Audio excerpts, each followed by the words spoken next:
Good evening बच्चों। तो आज हम लोग बेसिक मैथमेटिक्स को आगे पढ़ेंगे। लेक्चर 16 आज हम लोग जो है समझेंगे। इसके पहले 15 लेक्चर तक हम लोग देख चुके थे। ये बेसिकली 11th वालों के लिए हम लोग पढ़ा रहे हैं, लेकिन जो 12th और टारगेट में भी पढ़ रहे हैं और हमारा वीडियो पहले मतलब हमारा क्लास पहले नहीं करे हैं बेसिक मैथमेटिक्स का, तो उसके लिए भी इम्पोर्टेंट है, क्योंकि ये जो टॉपिक है ना काफ़ी यूनिक है। मतलब कहीं भी इसको अलग से नहीं पढ़ाने का रूल्स है। किसी भी कोचिंग वगैरह से हमें अलग से बेसिक मैथमेटिक्स नहीं पढ़ाता है। हम भी पहले विद्या मंदिर में पढ़ाते थे, तो वहाँ भी बेसिक मैथमेटिक्स अलग से पढ़ाने कोई कल्चर नहीं, सीधे ट्रिग्नोमेट्री स्टार्ट कर दो।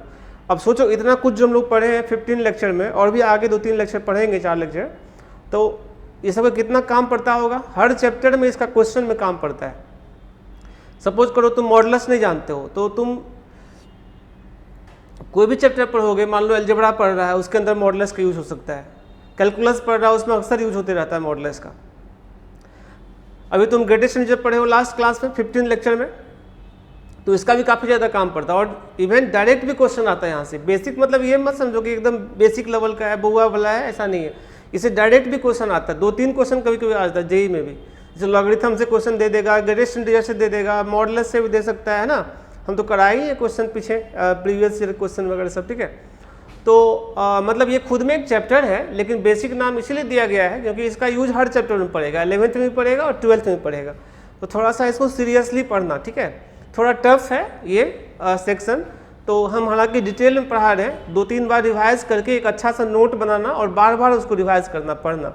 जहाँ कहीं दिक्कत होगा तो हमसे फ़ोन करके समझ सकते हो, या जो लोग पटना में हो तो आते ही हो, डाउट वगैरह सब ले करके अपना जो है नोट बना करके 4-5 वीडियो का आकर के हमसे चेक करवा लेना और समझ लेना जहाँ कोई दिक्कत होगा तो, ठीक है।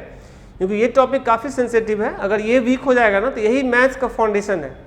ये अगर वीक हो जाएगा तो आगे फिर हम लोग हाई लेवल तक नहीं समझ सकते, मतलब IIT लेवल तक नहीं समझ सकते। बोर्ड लेवल में तो कोई खास दिक्कत नहीं होता, वो तो लोग समझ में आ ही जाता है, ठीक है। लेकिन जब आप कंपटीशन लेवल तक पढ़ना चाहोगे तो वहाँ पे बेसिक मैथमेटिक्स को अच्छा करना बहुत ही ज़रूरी होगा, ठीक है। तो इसीलिए इस पार्ट को और ज़्यादा सीरियस तुम लोगों को समझना चाहिए।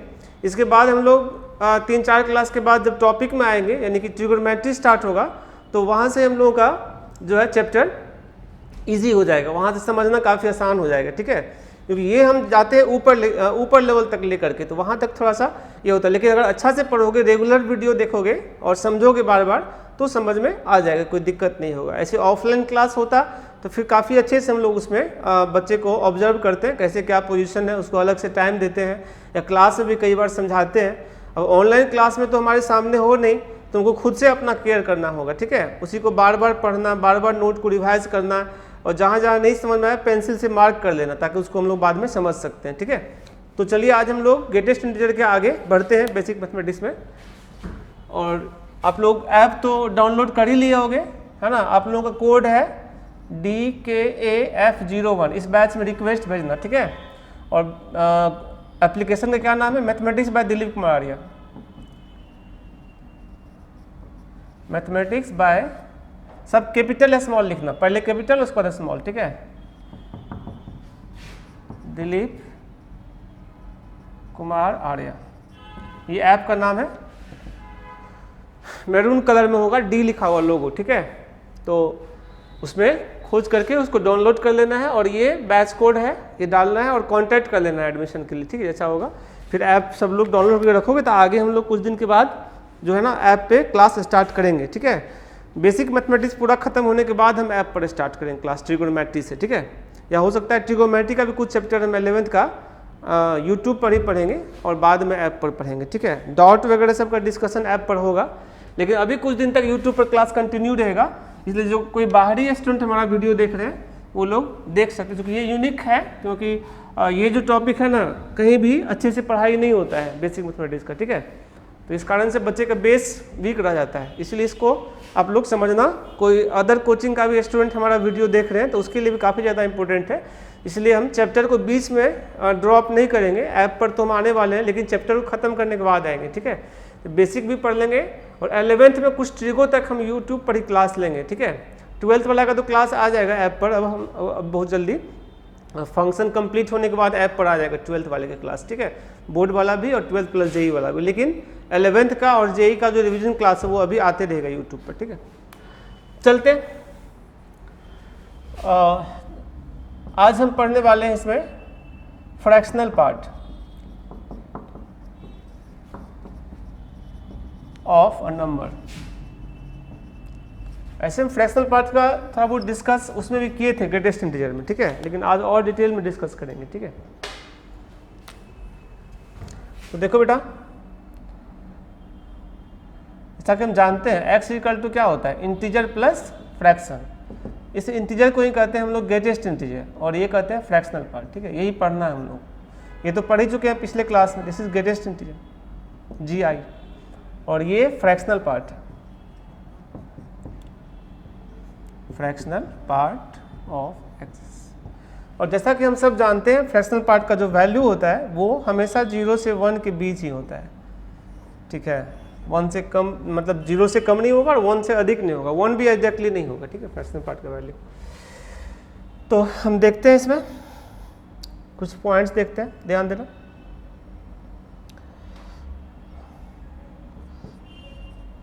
कुछ एग्जाम्पल्स पहले समझा दे रहे हैं, ठीक है। ऐसे हम करवाए थे ग्रेटेस्ट इंटीजर में एग्जाम्पल। मान लो 5.7 है, तो क्या लिखोगे इसको, 5 प्लस 0.7, इसीलिए बॉक्स ऑफ 5.7 जो होगा वो तो 5 है, ठीक है, बट फ्रैक्शनल पार्ट ऑफ 5.7 क्या होगा, 0.7, ठीक है। अगला देखो, मान लो ओनली 3 है, इसको हम 3 प्लस 0 लिख सकते हैं, इसीलिए बॉक्स ऑफ 3 यानी ग्रेटेस्ट इंटीजर ऑफ 3 क्या होगा, 3, बट फ्रैक्शनल पार्ट ऑफ 3 क्या होगा, 0।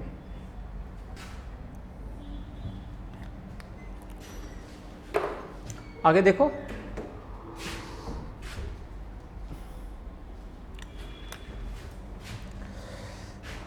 हम देखते हैं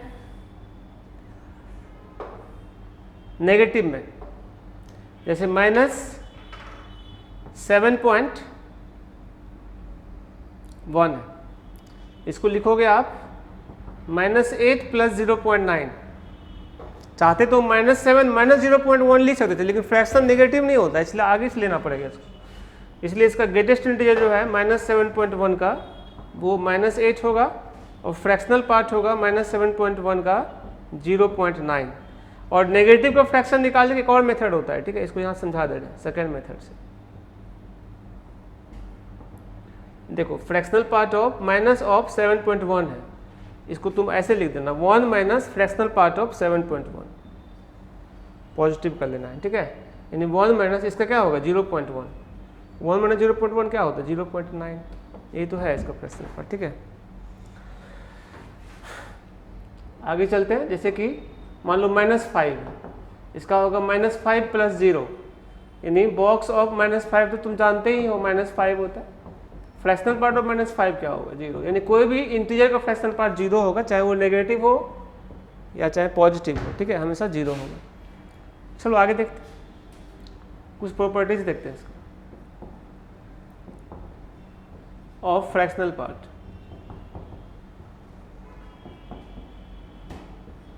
ऐसे ये टॉपिक बहुत लंबा नहीं है, जैसे ग्रेटेस्ट इंटीजर बहुत लंबा टॉपिक था, तो ये इसमें ज़्यादा फॉर्मूलाज वगैरह सब नहीं, जल्दी खत्म हो जाएगा, ध्यान देना। फर्स्ट प्रॉपर्टी देखो, fractional part of x is equal to 0 for all x belongs to integer. नहीं, किसी भी इंटीजर का जो फ्रैक्शनल पार्ट होगा वो हमेशा 0 होगा, ये तो तुम देख ही रहे हो एग्जाम्पल में। Second number, fractional part of -x जो होगा वो तुम्हारा 1 minus fractional part of x होगा, लेकिन ये तब होगा जब नेगेटिव फ्रैक्शन हो, यानी x का वैल्यू पॉजिटिव होना चाहिए और x इंटीजर नहीं होना चाहिए, तब उसके लिए फॉर्मूला लागू होगा, ठीक है।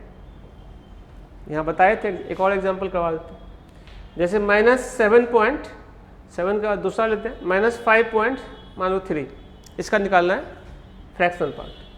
तो अब ऐसे तुम लोग को पता ही है, -6 प्लस 0.7 हो, दैट इज फ्रैक्शनल पार्ट क्या होगा इसका, 0.7। लेकिन अब इस फॉर्मूला को फुलफिल करवाते हैं, 1 माइनस फ्रैक्शनल पार्ट ऑफ कितना, 5.3, that is 1 minus 0.3, that is कितना, 0.7। This is the result, fractional part of -5.3, ठीक है। तो ये इस कंडीशन के लिए फुलफिल करेगा सिर्फ, इंटीजर्स वगैरह सब के लिए कंडीशन है, इंटीजर का 0 हो जाता है, नहीं नेगेटिव इंटीजर रहेगा तब भी 0 होगा, पॉजिटिव इंटीजर रहेगा तब भी 0 होगा। यहाँ फर्स्ट फार्मूला में लिखे ही हैं ऑलरेडी, ठीक है। तो हम आगे बढ़ते हैं।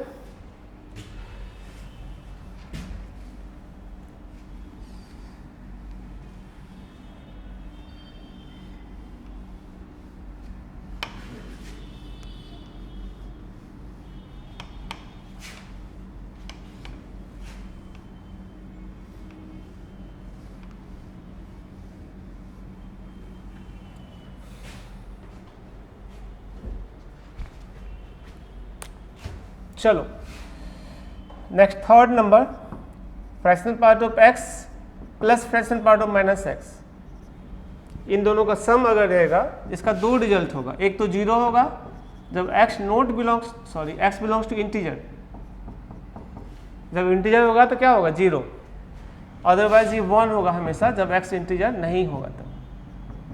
ये नोट बिलोंग्स टू का साइन है, ठीक है, काट दिए, नोट बिलोंग्स टू। जैसे एग्जाम्पल के लिए देखो, अगर हम x का वैल्यू रखते हैं 5, तो fractional part of 5 plus fractional part of -5, ये तो 0 ही हो गया, ठीक है। रखते हैं x का वैल्यू तो मान लो रखते हैं -2, तो fractional part of -2 plus fractional part of क्या होगा -2, दोनों 0 हो गया। तो इंटीजर पर हमेशा 0 होगा। अब फ्रैक्शन में रखते हैं, मान लो 3.8 रखते हैं x का वैल्यू, कुछ भी रख सकते हैं।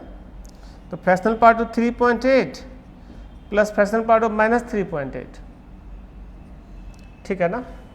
ये रिजल्ट कितना होगा 0.8, और ये रिजल्ट कितना होगा 0.2, दोनों को ऐड करोगे तो क्या देगा 1, हमेशा 1 देगा जब इंटीजर नहीं रहेगा। तो एक नेगेटिव में रख लेते हैं, x इक्वल टू -2.7, तो fractional part of -2.7 plus fractional part of 2.7, ये कितना हो जाएगा 0.3, और ये कितना हो जाएगा 0.7, दोनों को ऐड करोगे तो क्या देगा 1। इसलिए जब इंटीजर नहीं रखेंगे तो हमेशा 1 होगा। इस पर डायरेक्ट क्वेश्चन IIT में आया हुआ है, ठीक है, डायरेक्ट फार्मूला ही पूछा था इंटीग्रेशन चैप्टर में, ठीक है। आगे देखेंगे, फिलहाल देखो fourth number, fractional part of x का ग्रेटेस्ट इंटीजर बॉक्स, ये हमेशा 0 होगा for all x belongs to real number. क्यों? क्योंकि फ्रैक्शनल पार्ट का जो वैल्यू होगा वो 0 से 1 के बीच होगा। x कुछ भी रखेंगे तो फ्रैक्शनल पार्ट का वैल्यू क्या होगा 0 से 1 के बीच, 0 हो सकता है या 0 से 1 के बीच हो सकता है। दोनों ही कंडीशन में जो बॉक्स लगेगा, तो 0 से 1 के बीच में अगर बॉक्स लगेगा तो क्या हो जाता है 0 आ जाएगा। 5 नंबर, बॉक्स ऑफ x का fractional part, box of x का फ्रैक्शनल पार्ट अगर निकालोगे ये भी 0 होगा for all x belongs to real number, for all x belongs to real number. अब हम आगे बढ़ते हैं, इतना ही सब फॉर्मूला है, ध्यान रखना। ग्राफ देखते हैं इसका, ठीक है। Graph of y is equal to fractional part of x। ग्राफ के लिए जो कंडीशन हम लेंगे, पहले कुछ डाटा लेते हैं। अगर हम 0 से x 1 के बीच रखेंगे तो इसके लिए फ्रैक्शनल पार्ट का जो वैल्यू है ना वो x के बराबर होगा। जैसे हम 0.2 का फ्रैक्शनल पार्ट लिखेंगे क्या होगा 0.2 ही होगा। इसे यहाँ पे एग्जांपल ले लेते हैं। अगर फ्रैक्शनल पार्ट ऑफ 0.2 लिखेंगे तो क्या होगा 0.2, 0.3 लिखेंगे तो क्या होगा 0.3, फ्रैक्शनल पार्ट ऑफ 5/7 क्या होगा 5/7, नहीं जो भी रखेंगे वही हो जाएगा। अगर हम रखते हैं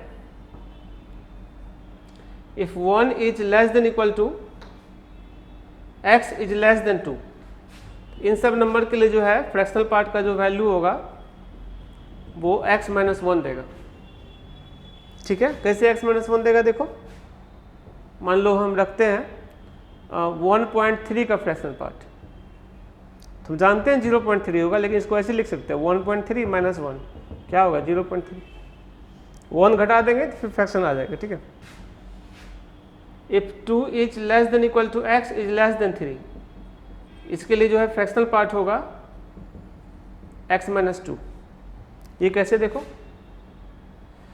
मान लो 2.7 का निकालते हैं, तो हम जानते हैं 0.7 होगा, लेकिन 2.7 - 2 भी तो लिख सकते हैं इसको 0.7, इसलिए लिखें x - 2, ठीक है।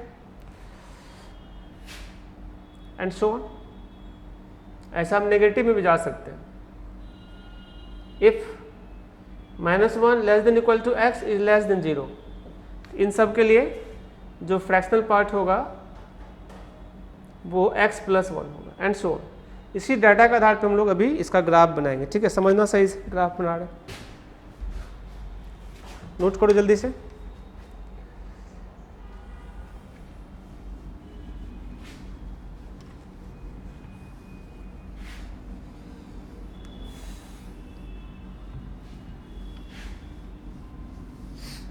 देखो इसका ग्राफ हम लोग देखते हैं कैसा होगा। ग्राफ के लिए तो एक्सिस चाहिए, कोऑर्डिनेट एक्सिस 0 1 2 3 -1 -2 -3 ऊपर 1, ठीक है। तो देखो बेटा 0 से 1 तक के लिए जो लाइन होगा y = x लाइन होगा, एकदम ऐसे 45 डिग्री बना के जाएगा, ठीक है, बताए थे मॉडुलस के टाइम में से ग्राफ। 1 पर ओपन ब्रैकेट रहेगा, ठीक है, ये भी 1 के सामने है, ये भी 1 के सामने है। ग्राफ पेपर पे बनाओगे ना ज़्यादा क्लियर होगा, ठीक है। अब देखो अगला जो स्टेप होगा, ये जहाँ पे खत्म हुआ ठीक यहाँ स्टार्ट होगा और ये यहाँ पे खत्म होगा। फिर अगला स्टेप, ये सब पैरेलल लाइन रहेगा, ठीक है। ये जहाँ पे खत्म हुआ ठीक सामने स्टार्ट, अगर तुम ऐसे लिख दोगे ना, मान लो तुम ऐसे लिख दिए, मतलब इस बीच में देखो खाली रह गया, फंक्शन अनडिफाइंड हो जाएगा। या कुछ लोग ऐसे भी लिख देता है, मतलब इसको खूब आगे तक बढ़ा दिया, तो भी ये 2 बार कट नहीं करना चाहिए। 2 बार कट करेगा y का पैरेलल लाइन तो अनडिफाइंड हो जाएगा। इसलिए जहाँ पे स्टार्ट हुआ है उसके ठीक पहले खत्म हो जाना चाहिए इसको, ठीक है, एकदम सामने सामने। तो सही ग्राफ क्या होगा, यहाँ पे ही ये खत्म होना चाहिए, ठीक है। इसके बाद अगला 4 तक अगर बनाओगे तुम, बना लो 4 तक, चलो यहाँ तक जाएगा, इधर ऐसे हो जाएगा।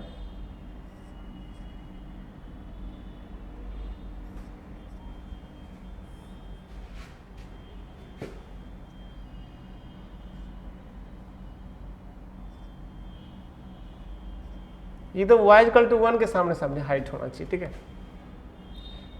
इस लाइन का अगर हम इंडिविजुअली नाम बताएं,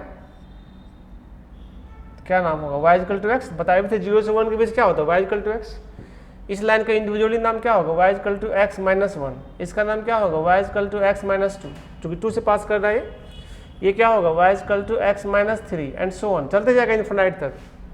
फिर ये क्या होगा, x + 1, देखो लास्ट में बताए थे -1 से 0 के लिए क्या आया था, x + 1। ये क्या होगा, y = x + 2, ये क्या होगा, y = x +, और यही जो ग्राफ है ना हमारा फ्रैक्शनल पार्ट ऑफ x का है, ठीक है। इसका डोमेन क्या है, देखो डोमेन को df लिखते हैं, मतलब s के अलोंग जो ग्राफ है ऑल dl है, इसलिए domain all dl, that is -∞ to +∞, ठीक है। और इसका रेंज मतलब RF लिखते हैं इसको, रेंज क्या है 0 से 1 तक है ना, ऊपर y के अलोंग जो ग्राफ है वो 0 से 1 तक, 0 पे क्लोज ब्रैकेट 1 पे open bracket, this is the result. तो ये है हमारा फ्रैक्शनल पार्ट का कॉन्सेप्ट, ठीक है। तो इसके बाद जो हम लोग देखेंगे वो होगा लिस्ट इंटीजर, ठीक है।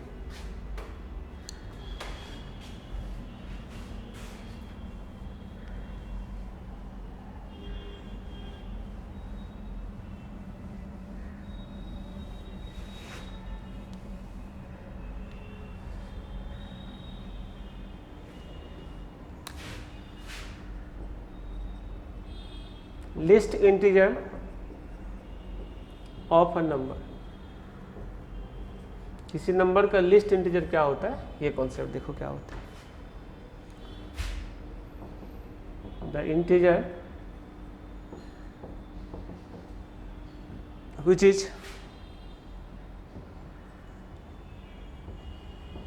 which is greatest and nearest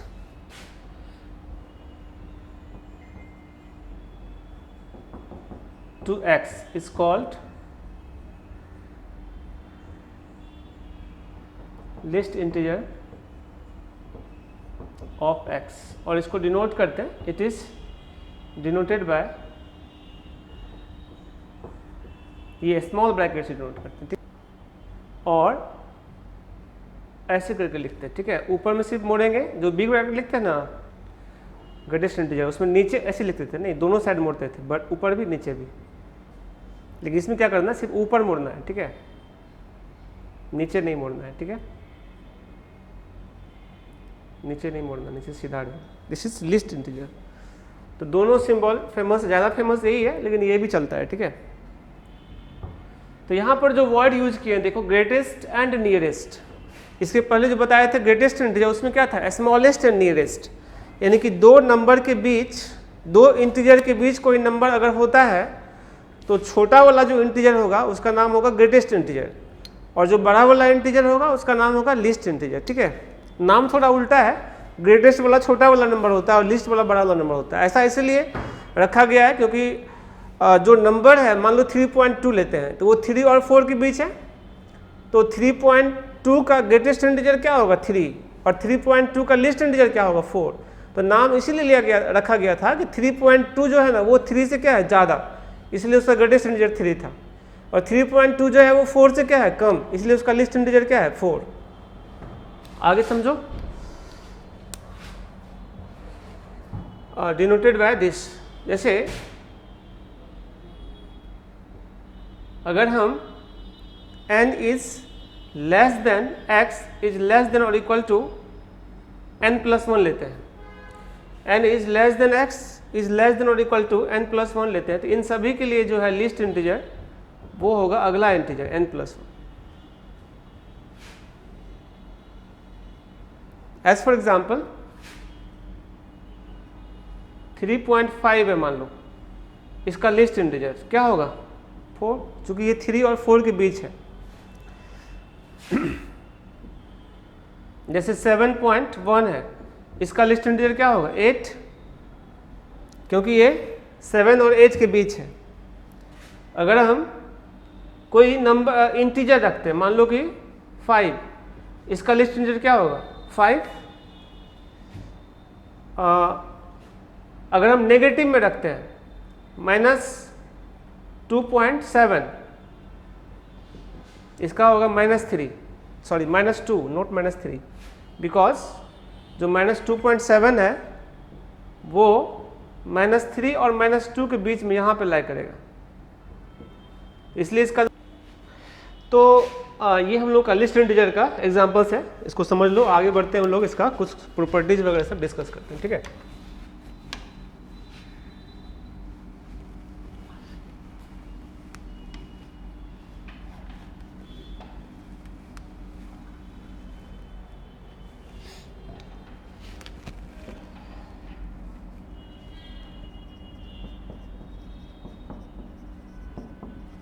Properties of list integer.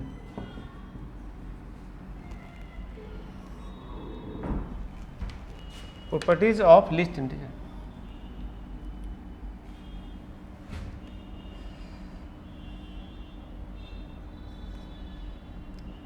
Greatest integer of x is equal to x is equal to least integer of x. ये सब इक्वल होगा जब x इंटीजर होगा तो, ठीक है। जैसे आप देखो इंटीजर का क्या है, सेम है, 5 का 5 हो गया, -7 का भी -7 हो गया, सेम रहेगा।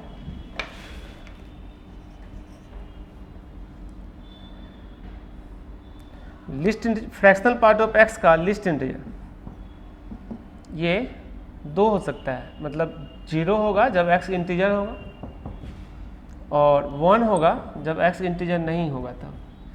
क्यों? क्योंकि इंटीजर नहीं होगा तो फ्रैक्शनल पार्ट का वैल्यू 0 से 1 के बीच होगा, तो 0 से 1 के बीच कोई भी नंबर होगा तो उसका लिस्ट इंटीजर क्या होगा 1, और अगर कोई इंटीजर होगा तो उसका फ्रैक्शनल पार्ट एग्जैक्ट 0 होगा, तो 0 का लिस्ट इंटीजर क्या होता है 0। लिस्ट इंटीजर ऑफ x का फ्रैक्शनल पार्ट ये तो हमेशा 0 होगा for all x belongs to real, क्योंकि लिस्ट इंटीजर भी एक इंटीजर है और इंटीजर का फ्रैक्शनल पार्ट हमेशा 0 होता है। बॉक्स ऑफ x का list integer box x, list integer of x का box,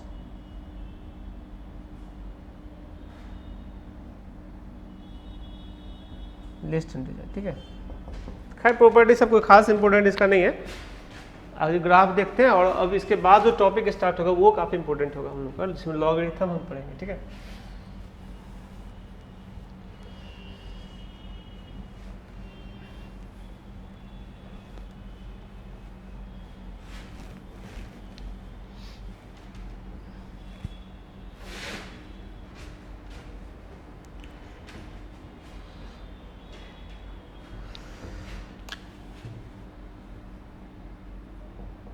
graph of y is equal to least integer of x। तो देखो अगर 0 से x का वैल्यू 1 के बीच होगा, इसके लिए y is equal to जो लीस्ट इंटीजर है वो 1 होगा। अगर 1 से x का वैल्यू 2 के बीच है, 2 पर इक्वालिटी, तो y is equal to least integer of x हो जाएगा 2। उसी प्रकार 3 is less than x less than equal to 4, इन सब के लिए y is equal to least integer of x हो जाएगा 4 एंड सो ऑन। नेगेटिव में चलोगे, -1 less than x is less than equal to 0, इसके लिए जो होगा लीस्ट इंटीजर वो 0 हो जाएगा। -2 less than x less than equal to -1, इसके लिए लीस्ट इंटीजर जो है वो हमारा हो जाएगा क्या चीज -2 -1 ना, एंड सो ऑन। अब ये डाटा है, इसी आधार पर ग्राफ बनाएंगे हम, ठीक है, समझना ठीक से।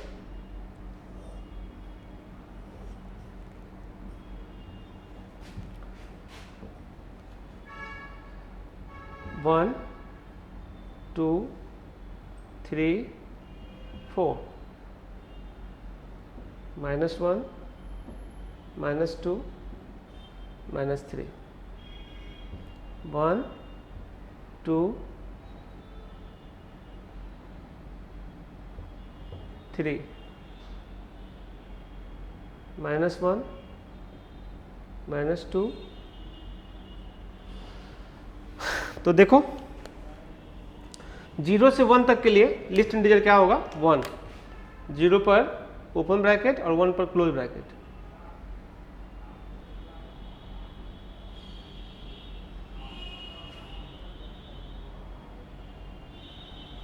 फिर 1 से 2 तक के लिए हो जाएगा 2,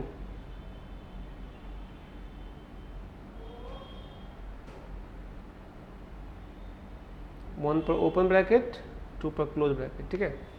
फिर 2 से 3 तक के लिए हो जाएगा 3। ये ठीक जहाँ पे ख़त्म हुआ ये उसके सामने स्टार्ट होगा, जैसे ग्रेडिएंट इंटीजर था ना उसी तरह होगा, बस उसमें क्या था ग्रेडिएंट इंटीजर में वो यहाँ से होता था, इधर से मतलब ओपन ब्रैकेट होता, इसमें इधर से होता है ओपन ब्रैकेट, ठीक है।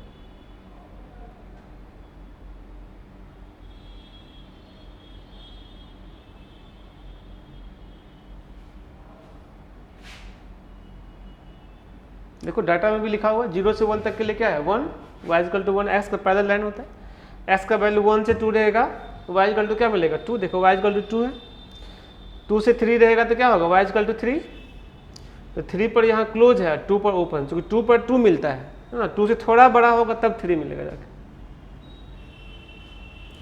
इधर भी इसी प्रकार चलेगा।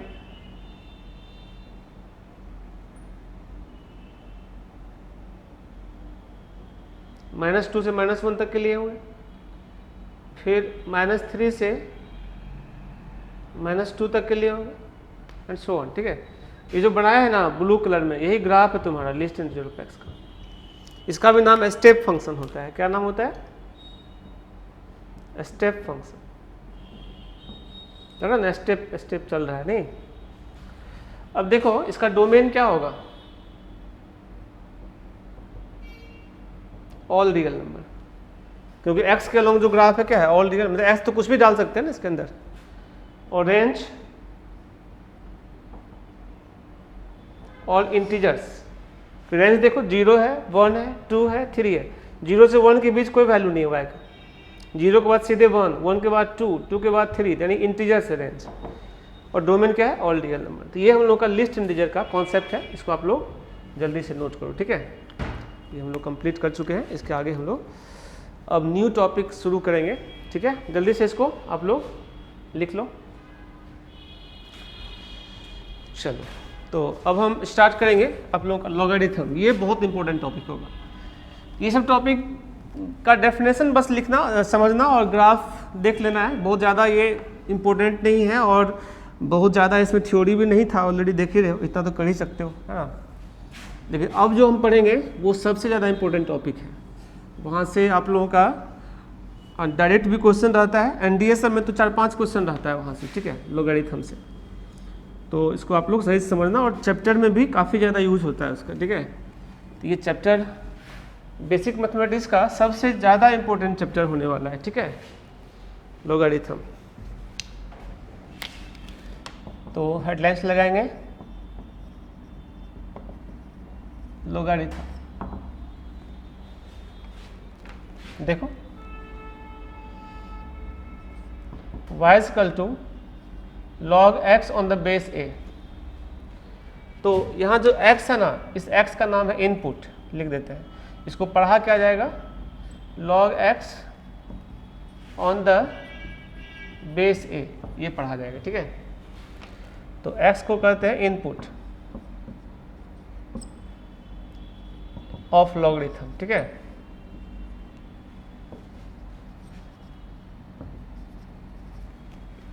ए को कहते हैं बेस ऑफ लॉगरिथम, y को कहते हैं वैल्यू ऑफ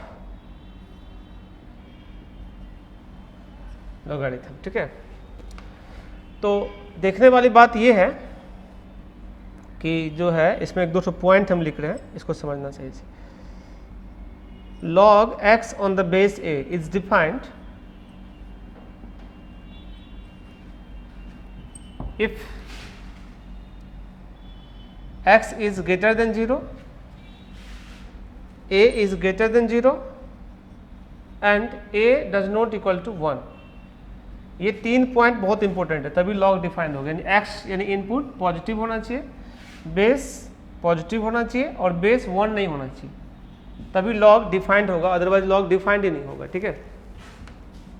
दूसरा बात, y is equal to log x on the base a, then x is equal to a to the power y। ये बहुत इंपॉर्टेंट फार्मूला है। ये जो फार्मूला है इसको हम लोग सेंटेंस में लिख दे रहे हैं, दैट इज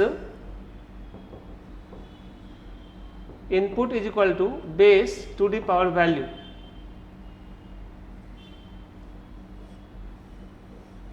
यहां पर x क्या है इनपुट, a क्या है बेस ऑफ लॉगरिथम, y क्या है वैल्यू। अगर log y is equal to log x on the base है ना, और log खत्म करना है तो x is equal to a to the power y हो जाता है, ठीक है। एक एग्जांपल समझा देते हैं इस पर, देखो log x on the base 2 is equal to मान लो 3 है, निकालना x है, x का वैल्यू क्या हो जाएगा 2 टू द पावर 3 यानी 8, ये आंसर हो गया। अगर log x minus 1 on the base 3 is equal to 0 है, तो x minus 1 is equal to 3 to the power 0 यानी 1, तो x का वैल्यू क्या हो जाएगा 2। अगर log ऑफ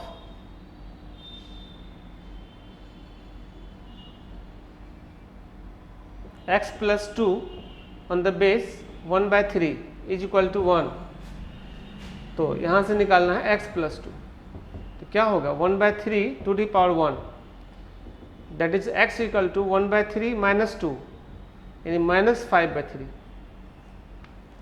इस प्रकार हम लोग कैलकुलेट कर सकते हैं, ठीक है। अब यहाँ पर एक बात सोचने की है, नेगेटिव भी रख सकते हैं, जैसे कि log x on the base 3 is equal to minus 2, यहाँ से x निकालना है, तो x equal to 3 to the power minus 2 यानी 1/3 टू द पावर कितना 2, और 1/3 टू पावर कितना होता है 1/9, ये तो इसका आंसर है। तो हम ये बता रहे थे कि लॉग का ये जो डेफिनेशन है ये कैसे होता है, ये इंपॉर्टेंट है, इसको याद रखना है, ये दोनों फॉर्मूला इंपॉर्टेंट है, ठीक है।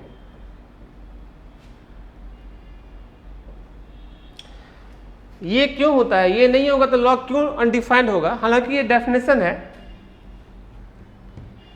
तो डेफिनेशन में कोई प्रूफ ऐसे होता नहीं है, लेकिन फिर भी हम इसका कॉन्सेप्ट समझा रहे हैं कि ये नहीं होगा तो क्यों लॉग अनडिफाइंड हो जाएगा। तो आप लोग यहाँ पे समझो, देखो बुआ, अगर x का वैल्यू हम नेगेटिव रखते हैं, मान लो एक्स को छोड़ो, पहले ए और ए पर चर्चा करते हैं। मान लो ए का वैल्यू नेगेटिव रखते हैं तो क्या दिक्कत होगा। मान लो ए का वैल्यू -2 रख दिए, तो -2 रखोगे तो y का वैल्यू 1 रखने पर x क्या देगा, -2। यानी y अगर 1 रखोगे तो x क्या देगा, -2। y अगर 2 रखोगे तब x क्या देगा, +4। y अगर 3 रखोगे तब x क्या देगा, x देगा -8। y 4 रखोगे तब x क्या देगा, 16। यानी कि हम देख पा रहे हैं कि y का वैल्यू अगर हम रखते जा रहे हैं, जैसे 1 2 3 4, तो x का वैल्यू एक बार घटता है एक बार बढ़ता है। जैसे -2 था 4 हो गया, 4 के बाद -8 छोटा हो गया ना 4 से, फिर और बढ़ा है y का वैल्यू तो फिर +16 हो गया, तो एक बार ज़्यादा होता है फिर कम। अगर 5 रखेंगे तो क्या होगा, -32 हो जाएगा नहीं x का वैल्यू। ये 16 था फिर घट गया -32, फिर 6 करेंगे तो +64। यानी एक बार ज़्यादा एक बार कम, एक बार ज़्यादा एक बार कम, फ्लैक्चुएट हो रहा है। तो ऐसा कोई फंक्शन नहीं होता है कि वेरिएबल चेंज करने पे वो एक बार वैल्यू ज़्यादा हो एक बार कम हो, या तो वो लगातार बढ़ते जाता है या लगातार घटते जाता है, ठीक है। इवन आप ये देखो, इसमें अगर हम y का वैल्यू 1/2 रख देंगे तो x का वैल्यू क्या होगा, √(-2), और ये इमेजिनरी हो जाएगा नहीं, इमेजिनरी तो पढ़ना नहीं है। तो इसीलिए बेटा हम लोग बोले थे कि a का वैल्यू नेगेटिव नहीं रखेंगे। नेगेटिव होने के कारण इस प्रॉब्लम हो रहा है ना। अगर a नेगेटिव नहीं होता तो हम रूट भी रखते थे, कोई दिक्कत नहीं था। इसीलिए a का वैल्यू जो है, लॉग का जो बेस है वो हमेशा क्या होना चाहिए, पॉजिटिव। पॉजिटिव नहीं होगा तो गड़बड़ हो जाएगा मामला। अब सवाल है कि a 1 नहीं होगा तो क्या प्रॉब्लम होगा। यानी यहाँ कह रहा है 1 नहीं होगा, यानी 0 से 1 के बीच हो सकता है, फ्रैक्शन हो सकता है। जैसे यहाँ देखो 1/3 बेस लिखे थे, 1 से ज़्यादा भी हो सकता है। एग्जैक्टली 1 नहीं होगा लॉग का बेस, वो क्यों, ये देखते हैं। अगर हम a का वैल्यू 1 रख देते हैं तब देखो y कुछ भी रखोगे तो x का वैल्यू क्या होगा, 1 ही होगा, है ना। x = 1 for all y belongs to real number. तो प्रॉब्लम क्या होगा, y कुछ भी रख रहे हैं, कुछ भी मतलब क्या, 2 3 5 7 1 लाख 5 लाख सब कुछ भी रखेंगे तो x 1 और a भी 1, जबकि ये रिजल्ट कहाँ से है, इससे है log x on the base a है y का वैल्यू। तो log का जो अस्तित्व है वो इनपुट और बेस पर डिपेंड है। इनपुट और बेस का वैल्यू अगर चेंज करेंगे तो log का भी वैल्यू चेंज होगा। लेकिन यहां कह रहा है कि इनपुट और बेस दोनों हो गया फिक्स। क्या फिक्स हो गया, 1, क्योंकि a 1 रखे तो x भी देखो 1 आया, कुछ भी रखेंगे y तो, और y अपने मन से बदल रहा है। अब सोचो तुम कि a और x फिक्स हो जाए 1 और y अपने मन से बदल रहा है, ये कोई मैजिक तो नहीं है ना कि अपने मन से बदलेगा y।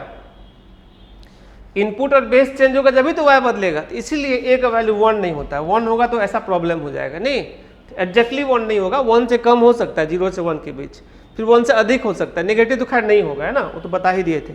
अब एक और बात इसमें क्या रह गया कि x पॉजिटिव क्यों होता है।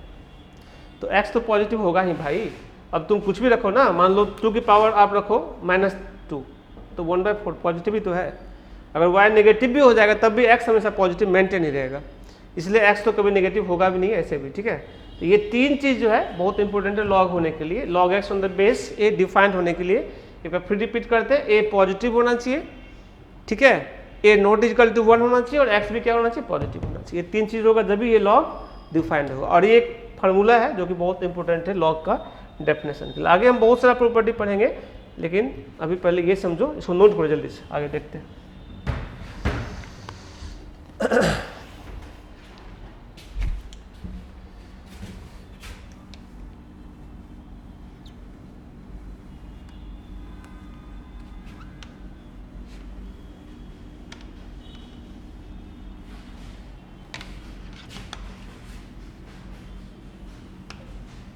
तो अच्छा से सीरियसली समझना, ये टॉपिक आपके करियर का सबसे इंपॉर्टेंट टॉपिक है, क्योंकि इसका यूज भी आगे बहुत ज़्यादा है और डायरेक्ट भी यहाँ से क्वेश्चन रहता है, ठीक है। तो इसको थोड़ा अच्छा से समझना सबको, इसका एक अलग स्पेशल सीट देंगे, ठीक है। चलो तो देखते हैं।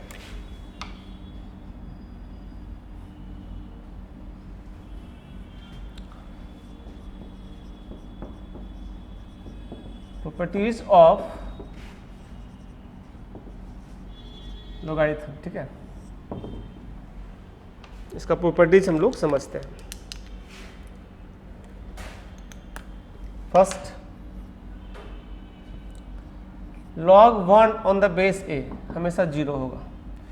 बेस अंडरस्टूड है, अब लिखने का जरूरत नहीं है। बेस पॉजिटिव होना चाहिए और बेस 1 नहीं होना चाहिए, तभी लॉग डिफाइंड होगा।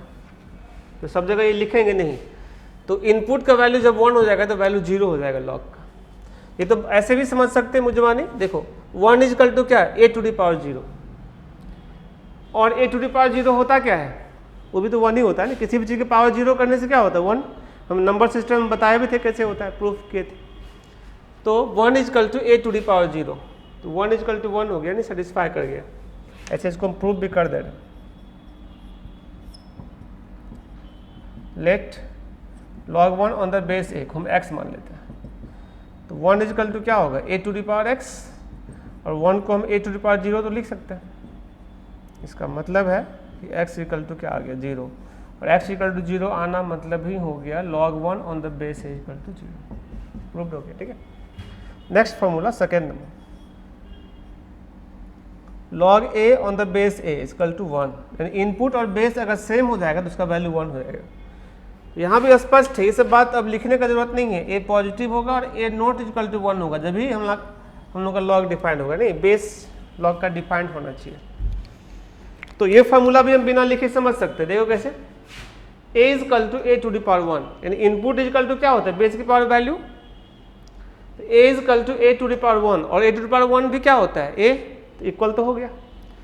ऐसे इसको हम प्रूफ भी कर दे रहे हैं। देखो, let log a on the base a is equal to x, यहां से a इजकल टू क्या होगा, a to the power x, यानी a to the power 1 is equal to a to the power x, यानी कि x इजकल टू क्या हो गया, 1, और x इजकल टू 1 होना ही तो हो गया log a on the base a is equal to 1। Example बता देते हैं, log 3 बेस 3 क्या हो जाएगा, 1, ठीक है ना। log 1/5 ऑन द, ठीक है, इज इक्वल टू 1। इनपुट और बेस दोनों अगर 1/5 हो जाएगा तो इसका वैल्यू भी 1 होगा, ठीक है। log 1 ऑन द बेस 7 0 हो जाएगी। पिछला एग्जाम्पल हो गया, पिछला फॉर्मूला का, नहीं इनपुट 1 बेस कुछ भी देगा तो 0 हो जाएगा। खैर चलो आगे बढ़ते हैं, थर्ड नंबर देखते हैं। कॉन्सेंट्रेट रहना और समझना ठीक से। log a into b on the base m, बहुत इंपॉर्टेंट फॉर्मूला है। ये हो जाएगा log a on the base m plus log b on the base m, यानी जो इंटू वाला चीज है ना वो प्लस में कन्वर्ट हो जाता है, ठीक है। जो इंटू वाला कॉन्सेप्ट है वो किस में कन्वर्ट हो जाएगा, प्लस में। बेस सेम रहेगा दोनों का। पहले हम प्रूफ कर दे रहे हैं, बाद में इस पर हम एग्जांपल करवाएंगे, ठीक है। तो इसको नोट करो जल्दी।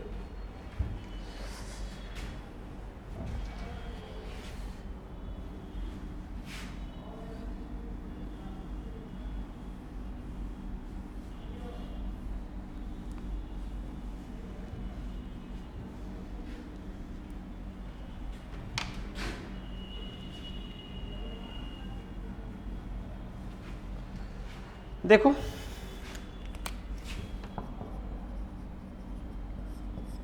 Proof, let log a on the base m is equal to x, a is equal to क्या हो गया, m to the power x, log b on the base m is equal to y, तो b is equal to क्या होगा, m to the power y। Formula है ना, बताए थे सेकेंड फॉर्मूला पीछे जो बताए थे। अब देखो एक काम करो, यहाँ पर a इंटू बी निकालो तो क्या देगा, m to the power x into m to the power y, और तुम जानते हो लॉ ऑफ इंडिसेस के आधार पर m टू द पावर क्या होगा, x प्लस y हो जाएगा, ठीक है ना। और फिर से वापस लॉग में कन्वर्ट करो, तो log a into b on the base m is equal to क्या हो जाएगा, x प्लस वाई, और x प्लस वाई तो जानते ही हैं क्या है, log a on the base m minus log b on the base m, तो प्रूव्ड हो गया।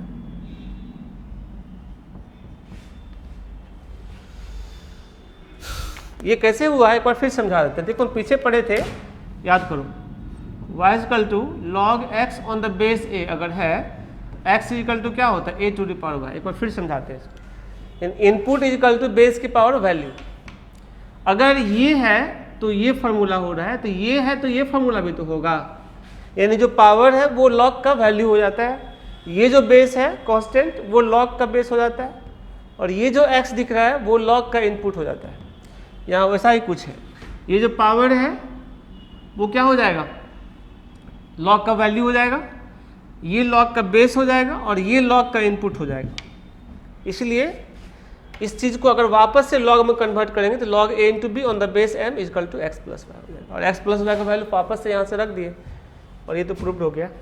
एग्जाम्पल एक समझा देते हैं, जैसे लॉग 6 ऑन द बेस 2 को कैलकुलेट करना है, तो लॉग लिख सकते हो 2 इंटू 3 ऑन द बेस 2, यानी क्या हो गया, log 2 base 2 plus log 3 base 2, और log 2 बेस 2 पढ़ चुके थे, क्या होता है 1 second formula, plus log 3 base 2, ऐसे ब्रेक कर सकते हैं। ठीक है,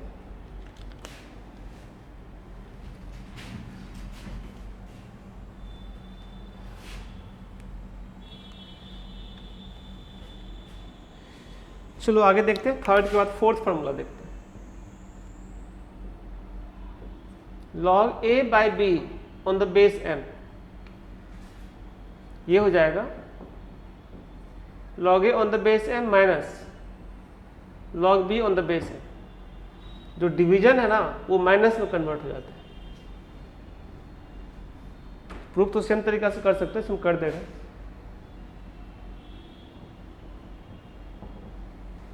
देखो, let log a on the base m, इसको x मान लो, तो a इक्वल टू क्या हो जाएगा, m की power x, log b on the base m, इसको y मान लो, b equal to m to the power y। अब हम यहाँ पर करने वाले हैं a बाई b का value, m to the power x by m to the power y। तो लॉ ऑफ इंडिसेस से ये m टू दी पावर क्या हो जाएगा, x माइनस वाई। और फिर से लॉग में कन्वर्ट करो, a by b equal to हो गया m to the power x minus y. ठीक है ना, तो ये लॉग का वैल्यू, ये लॉग का बेस, और ये इनपुट में कन्वर्ट हो जाएगा, यानी log a by b on the base m is equal to x minus y. x minus y हो गया log a on the base m minus log b on the base m। This is the result, proved हो गया। बहुत ही simple है, इस पर भी हम एग्जांपल समझा देते हैं और फिर आगे फॉर्मूला को कंटिन्यू करते हैं। नोट करो जल्दी से।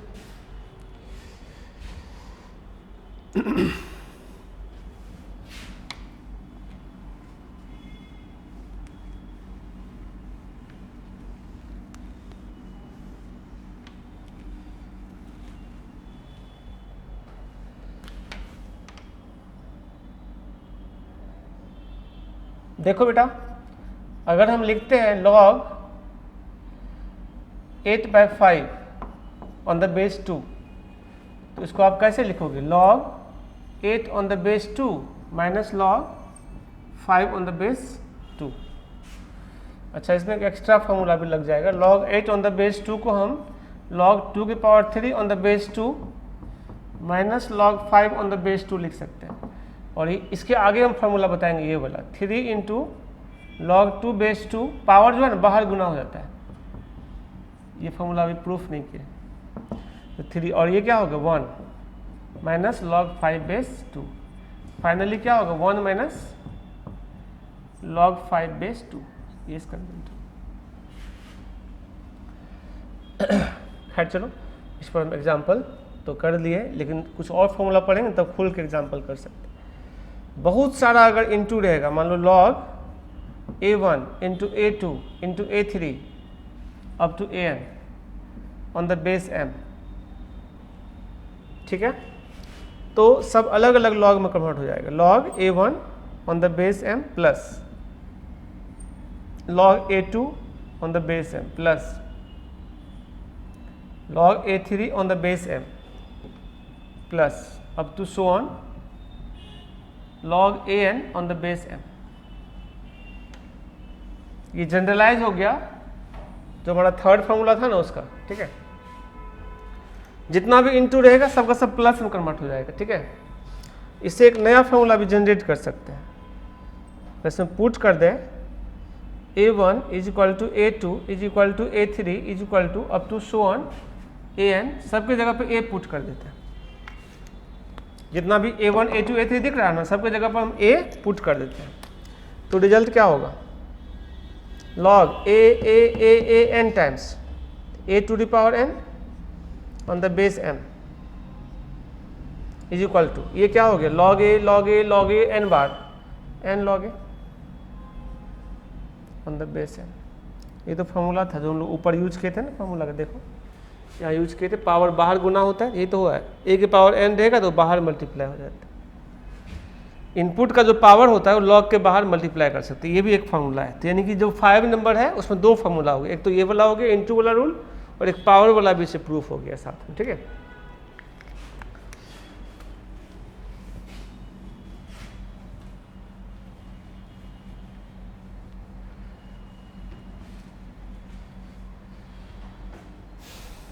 तो आगे देखते हैं, इस पर एग्जाम्पल भी करवा देते हैं। log 27 ऑन द बेस 3, इसका वैल्यू निकालना है।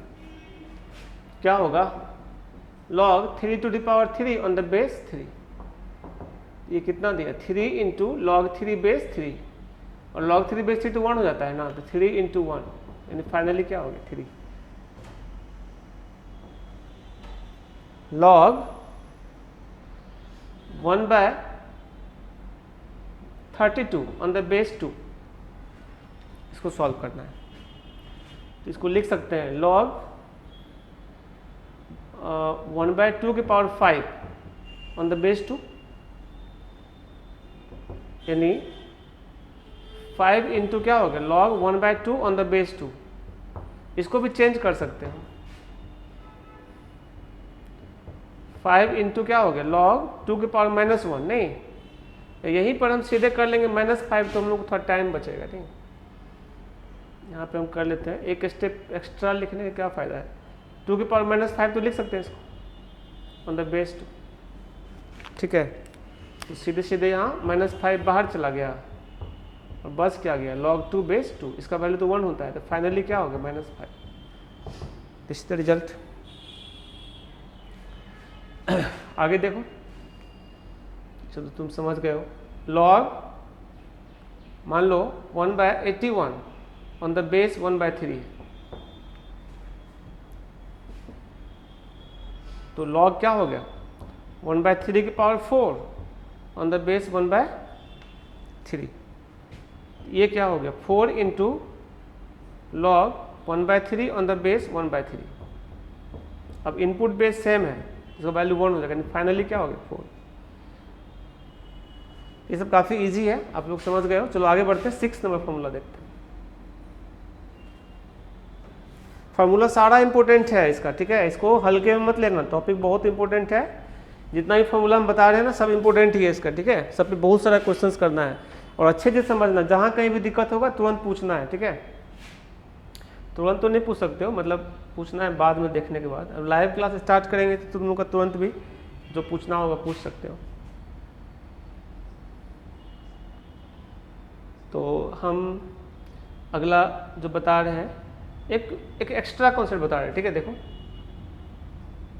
log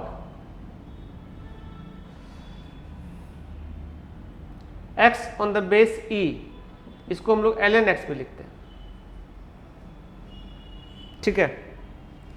और log x on the base 10 इसको LOG log x लिखते हैं, ठीक है। बट ये जो कॉन्सेप्ट है ये बेसिक तक के लिए सीमित है।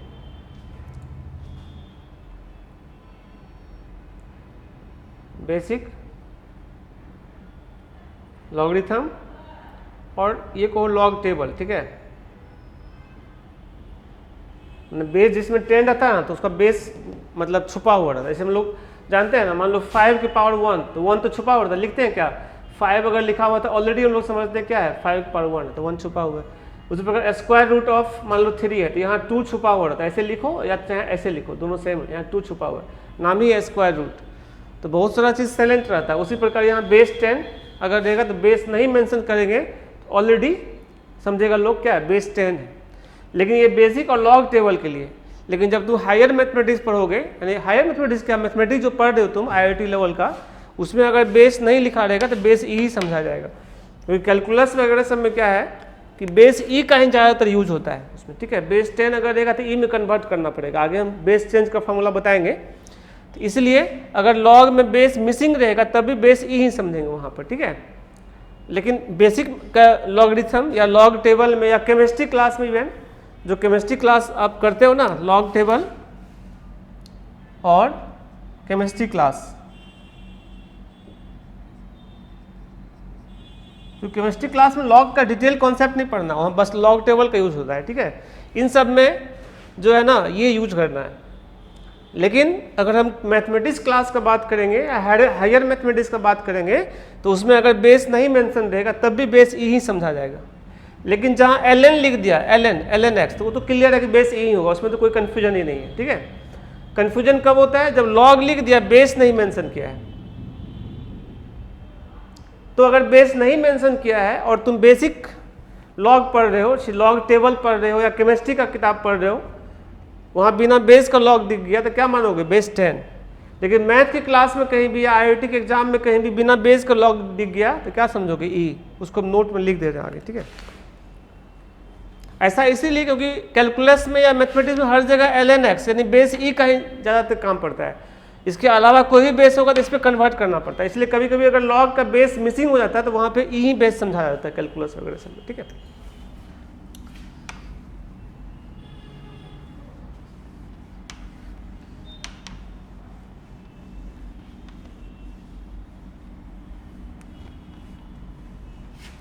तो देखो बेटा, बट इन कैलकुलस, या हम ये कह सकते हैं हायर ब्रांचेज ऑफ मैथमेटिक्स,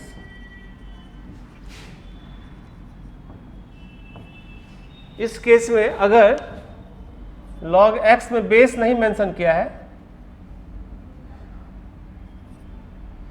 तो आप बेस ई ही लेके चलोगे, ठीक है, या ln x, ठीक है।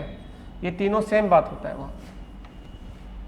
यानी मैथ क्लास में कहीं भी बिना बेस का लॉग दिखा तो क्या लोगे ई, ठीक है, ये बात ध्यान रखना। चलो आगे बढ़ते हैं। ऐसे नियम ये है, अगर हम लोग बेसिक लॉग या लॉग टेबल सब जो देखेंगे ना तो उसमें बिना बेस के लॉग को हम लोग बेस 10 समझते हैं, ठीक है। आगे लॉग टेबल सब देखना बताएंगे तुम लोग को। देखते हैं 6 के बाद 7 नंबर। 7 नंबर फॉर्मूला बहुत इंपॉर्टेंट है, समझना ठीक से।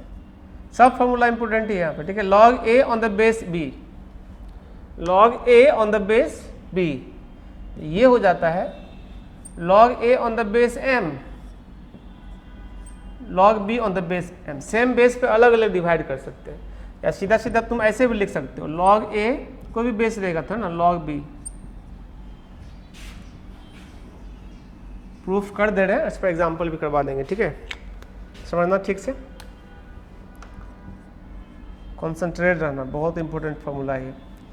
देखो बेटा, let log a on the base m, इसको आप x मान लो। यहाँ से a इक्वल टू क्या देगा, m to the power x।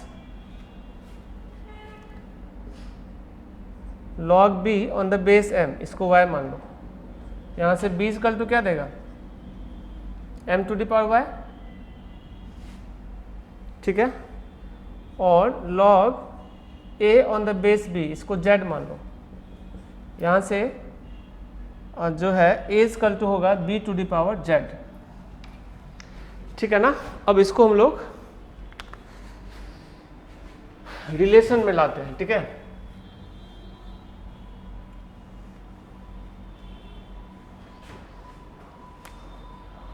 देखो यहां से देखो, जो है b का वैल्यू इसमें पुट कर देते हैं 1 2 3 फ्रॉम 2 and 3, ठीक है। a इक्वल टू क्या हो गया m to the power y, b का वैल्यू है और पावर z, यानी क्या हो गया m to the power y z, और a का वैल्यू फर्स्ट से पुट कर देते हैं। m टू द पावर क्या हो गया x equal to m to the power y z, ये हम फर्स्ट यूज कर लिए फ्रॉम फर्स्ट। अब दोनों पावर इक्वेट हो जाएगा, यानी x इक्वल टू क्या हो जाएगा y z, और यहाँ से z इक्वल टू क्या हो जाएगा x अपॉन y, हो तो गया प्रूफ। z मतलब क्या है, z मतलब है तुम्हारा log a on the base b equal to log a on the base m by log b on the base m, proved हो गया, ठीक है। बहुत ही इंपॉर्टेंट कॉन्सेप्ट है, इस पर एक एग्जाम्पल हम समझा दे रहे हैं। देखो ऐसे log 5 ऑन द बेस 3 को हम अलग अलग तरीका से कैसे लिख सकते हैं। log 5 बेस 2 कर सकते हो बाय log 3 बेस 2 कर सकते हो, log 5 बेस 7 कर सकते हो, log 3 कोई भी बेस सेम रखना है, ठीक है, कुछ भी जो मन करे जो लिख सकते हो। log 5 बेस 1/2 कर सकते हो upon log 3 base 1/2 and so on, infinite तरीका से लिखा जा सकता है, बस दोनों का बेस सेम रखना है। या ln 5 बाई ln 3 कर सकते हैं, ln मतलब जानते हो बेस e होता है, log 5 बाय log 3 कर सकते हैं, जो मर्जी जो जैसा क्वेश्चन में नीड होगा वैसा लिख सकते हैं, ठीक है। यानी इनपुट और बेस रहेगा तो दो अलग अलग लॉग में उसको हम लोग कन्वर्ट कर सकते हैं, काफ़ी इंपॉर्टेंट है, इसको यहाँ तक नोट करो जल्दी से तुम लोग, ठीक है। नहीं सकते तो आप लोग इतना रिवाइज कर लेना लॉगरिथम को, ठीक है। इसका हम आगे का फार्मूला, अभी बहुत सारा फार्मूला और करना है इसमें, ठीक है, और बहुत सारा क्वेश्चंस करना है, तो हम अगला एक क्लास पूरा लॉगरिथम पे लेंगे ऑलरेडी, अगला क्लास कंप्लीट लॉगरिथम पे ही होगा और बहुत ही इंटरेस्टिंग क्लास होगा वो, ठीक है। तो आप लोग इसको यहाँ तक नोट अच्छे से कंप्लीट कर लो, ठीक है, और रिवाइज कर लेना ठीक से पीछे का, ठीक है। तो ये टॉपिक एक हम लोग का स्टैंडर्ड टॉपिक है, इसमें क्वेश्चंस भी बहुत जम के करना होगा, बहुत सारा हम लोग का इसमें एक सीट भी है वो देंगे आप लोगों को अलग से, और जो ऐप पे आप लोग जुड़े हो उस पर हम अब सीट जो है ना सारा चैप्टर का अपलोड करवा देते हैं, ठीक है। एक्चुअली सबको धीरे धीरे अभी उसमें ऐड किया जा रहा है, इसलिए अभी हम ऐप पे क्लास नहीं ले रहे हैं, ऐड करने के बाद, और दूसरा बात कि टॉपिक खत्म होगा तभी हम नया टॉपिक से उसमें लेंगे क्लास, ठीक है।